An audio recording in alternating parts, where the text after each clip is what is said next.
Hi, this is Jim Donovan, and I want to welcome you to the audio edition of my Jim's Gems. Let me ask you a question. Do you think that Black Friday in the United States has gone too far? Considering many big retailers opened Thanksgiving Day, and there were even people camped out in front of places like Best Buy on Tuesday, waiting for the start of the holiday season, I'm going to guess that most people would agree with me and say, yes, Black Friday has in fact gone too far.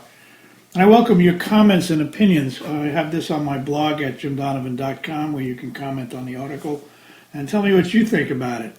Here's what's happening. There's a groundswell of opposition to the retailers that opened on Thanksgiving Day. And in case you hadn't seen it, there were graphics and messages circulating all over Facebook asking people to boycott those companies.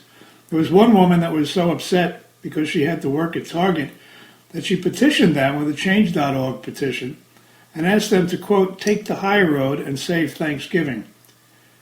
That petition had 372,000 signatures on it.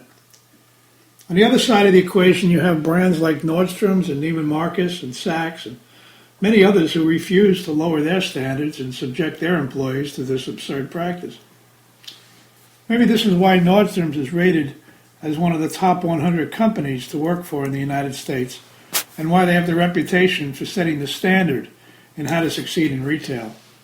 Other companies could take a lesson from their playbook. Opening early the day after Thanksgiving has become somewhat of a tradition. And while I don't see anything wrong with the idea in theory, in practice it's gotten way out of control.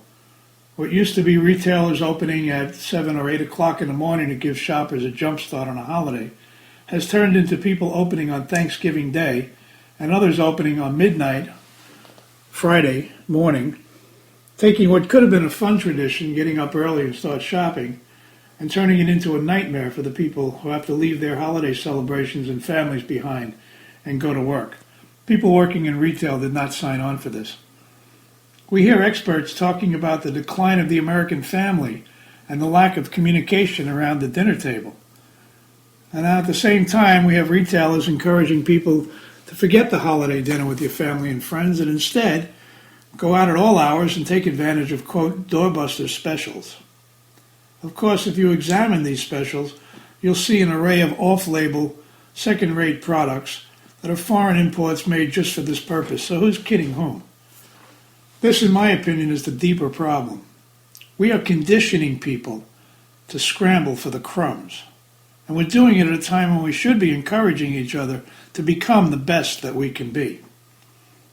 If the United States is to once again become a world power, we need to raise, not lower our standards.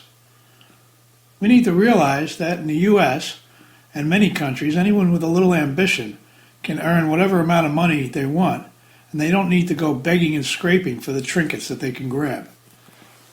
We need to support the businesses who make, distribute, and sell quality products, not continue to buy low-end junk from countries where profits are valued over people and working conditions are a disgrace. We deserve better than we're being led to believe. Those people who went on Black Friday went to Nordstrom's have already learned this, and they could be an example for the rest of us. The time has come for the American people to reclaim our rightful place as a leader in the free world, not a bunch of bargain-hungry bottom feeders willing to fight with each other to save a few bucks on some cheaply made foreign imports. And like I said, I welcome your comments at www.jimdonovan.com. Thank you very much for listening, and make your life magical.